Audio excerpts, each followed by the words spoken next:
Welcome everyone to the penultimate episode of Azura's Wrath. After a long rest, Azura is ready to save his daughter and finish the fight against the Grand God Chakravartin, once and for all. So if you could kindly wake up. Mitra!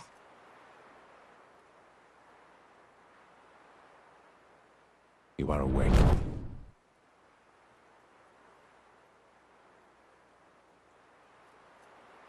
While you were asleep, the world has become what you see now.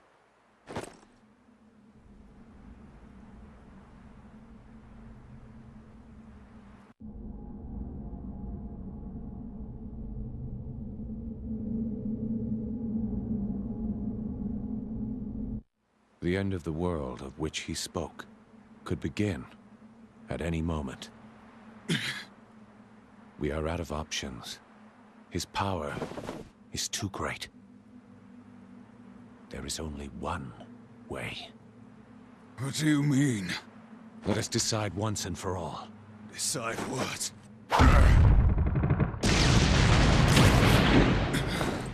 Who is stronger?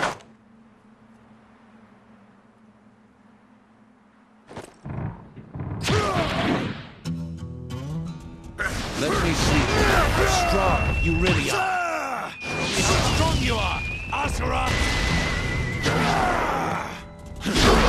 What are you? So it's come to this. In a surprising turn of events, we are greeted by the final showdown against the quick-footed demigod of melancholy, Yasha. Now, this battle actually has a reason behind it all, but we'll go on to that once the time comes. For now, let's discuss how Yasha fights. One word: fast. Okay, job done. I can read your every move. Shut up! While playing as the speedy Yasha is one thing, fighting him is a completely different thing. With this being the final battle of life and death between them, our blue rivals holding nothing back. He uses every attack we've used when playing as him, like the range slicing, heavy attacks, and normal attacks. And of course with his final fight accompanied by Yasha's somber theme and a calming glow of Chakravartin in the background. Now this final rival fight is actually separated between different parts, as the confrontation between Azure and Yasha spans the entire episode, and for good reason. In each new era, we are introduced to a bit of information on the red and blue battlers' history and competitive natures. Even from the first line before fighting and Azure's slight smile, there are hints of a continuous clash between the two. To see who is the strongest, a series of fights that friendly rivals like these have turned into daily bouts. It's actually saddening that these once good comrades have only split apart thanks to Deus's plans of world domination. Another little tip about this fight is that it is the first time the two have ever fought each other without any extraneous interruptions of factors. That's it. Hold nothing back. The first fight, Azura had no arms, so it was kind of unfair there. And the second fight, Azura was basically killing himself with his own anger. Actually, in both cases, Azura was in a slight disadvantage, either physically or mentally. Apart from the fact that Yasha technically has no power source, and doing pretty damn fine, might I add, the two are on pretty even grounds, really. Oh,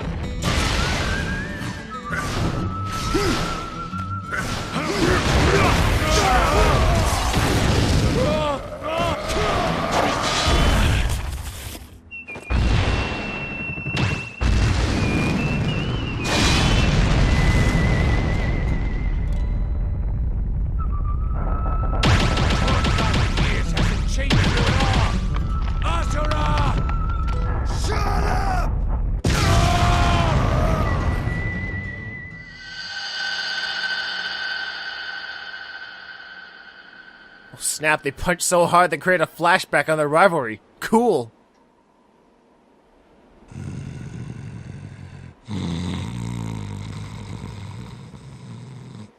Let us decide today. Decide what?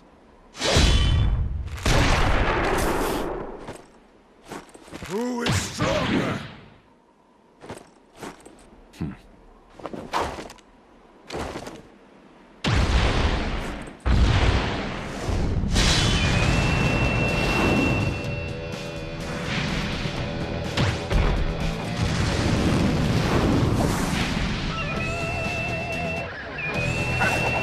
Welcome to the ever-falling fight of friendly rivalries. Now this section of the fight is actually pretty interesting in the fact that it's the only action scene that takes place in the air that isn't an on-rail shooter. All the basic attacks are still here, like normal heavy attacks, range punching, and jumping somehow. You can think of it as a regular rumble, but without a floor to plant your fighting feet on, which is a lot more awkward than you think. For those of you who don't think the same as me, it's actually somewhat difficult to fight like this. With the floor not being a factor to walk on, you will find that horizontal movement is very limited. Playing this for my first time actually threw me off, resulting in my death after classic Yasha had his airborne way with me. The best way to survive this dogfight is to use an old move that is not used a lot by myself, the rush attack. An old tactic that once introduced by our old mentor August. It's the only effective method of traveling around this airborne arena. If you attempt just to hover around Yasha, the only place you're going is into Yasha's fist. If you attempt to hover around Yasha, the only place you're going is into Yasha's fist. When you actually reach Yasha, you can do whatever you'd want to him, within the realm of the game, mind you, with sensitive context Y attacks and super fancy QTEs scattered around. But this is what we've been asking for in this game, or I've been asking for. More variety in fighting arenas and formats. It only took a DLC episode to bring one new thing to the formula. I mean, if this is like a super duper more anime kind of thing, we should be zipping around and clashing over and over in a quick fashion. Time to bring the thunder! Oh crap, I actually did it!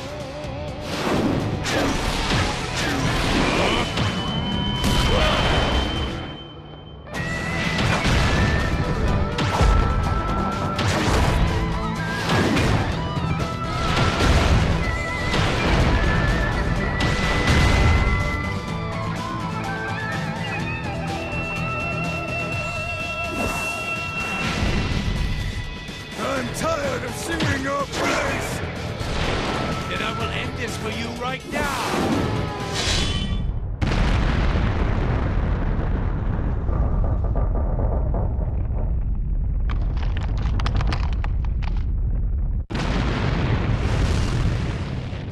Yeah, I'd feel the same way if I took a punch like that. Falling to the earth at terminal velocity included. How tall was that tower?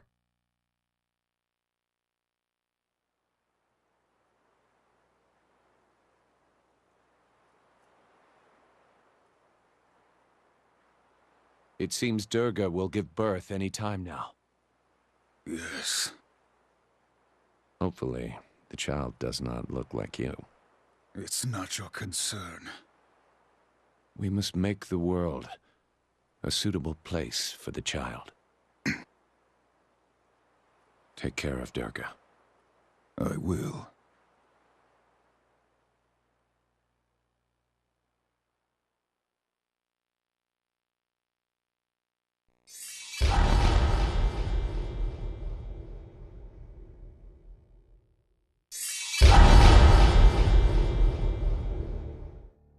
Did you know Yasha has some similarities with the Buddhist/Hindu/Jain spirit called the Yaksha? These are nature living spirits who are usually beneficent caretakers of the earth's hidden treasures. The Yaksha also have a dual personality where one side is nice, pleasant, helpful, and the other is a dark ghost who haunts the wilds and eats travelers. While Yasha doesn't have a split personality like that, he does tend to suppress his emotions with his mask, creating a split personality in a sense, with one side being very level-headed and the other side being very emotional. This emotional split may lead back to his mantra of melancholy, or severe depression, caused by the death of his sister, Durga. Another factor of melancholy is what is called sober thoughtfulness, which is basically serious reflection on one's life. This portion of the definition can relate to Yasha quite well, as throughout the game, he is constantly questioning if the cause he's working for is really the right one, going so far as to use his golden mask as some kind of a suppressor for his emotions on the subject, resulting in a lashing out of emotions when it is ever removed. With so much on this man's mind, it definitely gives you something to think about when he questions his own motives. So with that in your thoughts, I'll see you guys next time on the next episode of Did You Know Azura's Wrath? Bye!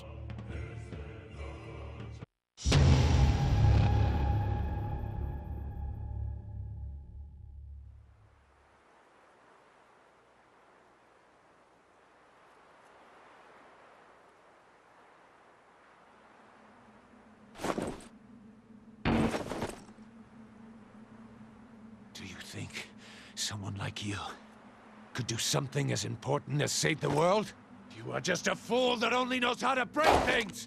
Then I will break everything, including this living hell! I grow tired of your face. I think it is time we finish this!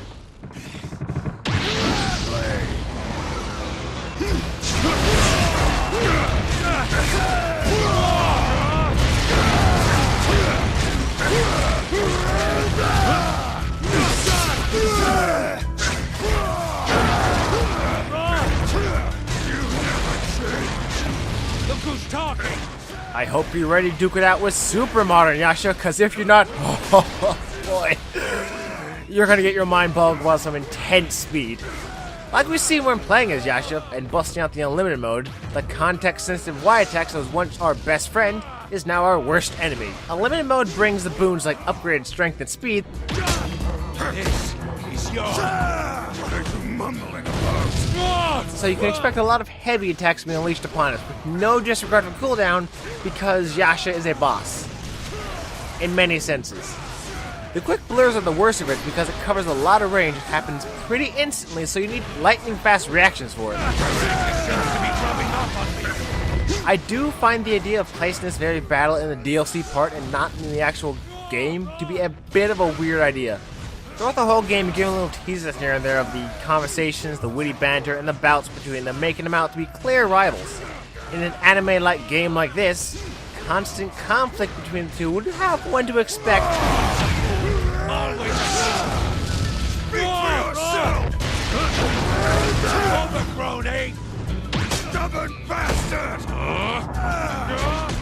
It all to build up into a battle between the two, but it's left alone at the end of the main game, which doesn't really give a nice summed-up ending to that little subplot, honestly, to me. With the DLC, it gives a perfect summarization of the relationship between the two. It shows a better glimpse of their history, an example of their student rivalries, and creates a parallel from the past and now, in the current fight to show how much they've changed over the thousands of years. Going from humble battlers into training in school, trying to best each other are two beings of immense power and skill whose friendly rivalry only stayed strong and continue to help push the other to better themselves.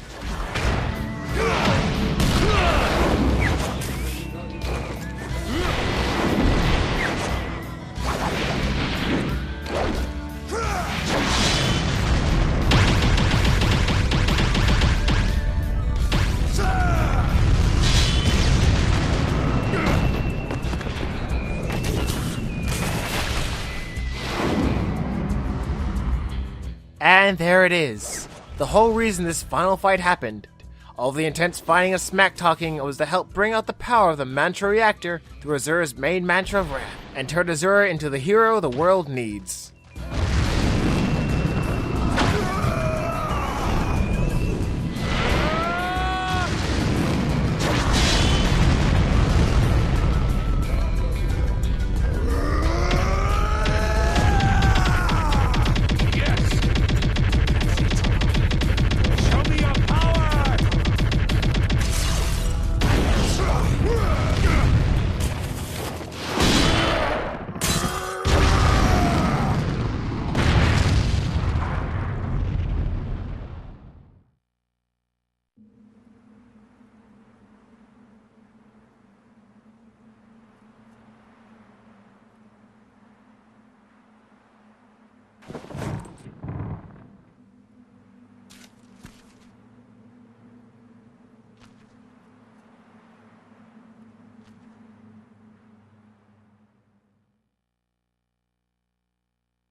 the world.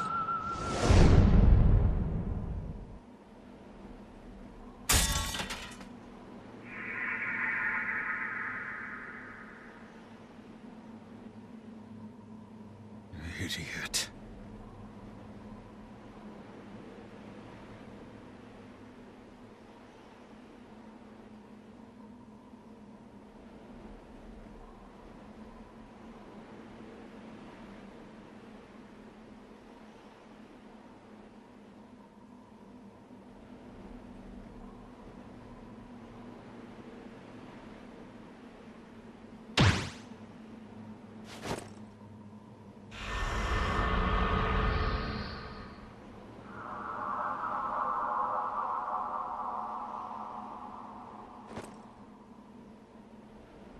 You were always a brother, never an enemy. In the end, Yasha was an honorable warrior who fought for what he thought was right, and I can't really knock him for that. Goodbye, Yasha. Thanks for the great times.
The final battle lies just ahead. Asura closes his eyes. He sees visions of lost loved ones, and the shadow of the one behind it all. It is time to keep his promise, to take back what was stolen from him. Vengeance is within his grasp.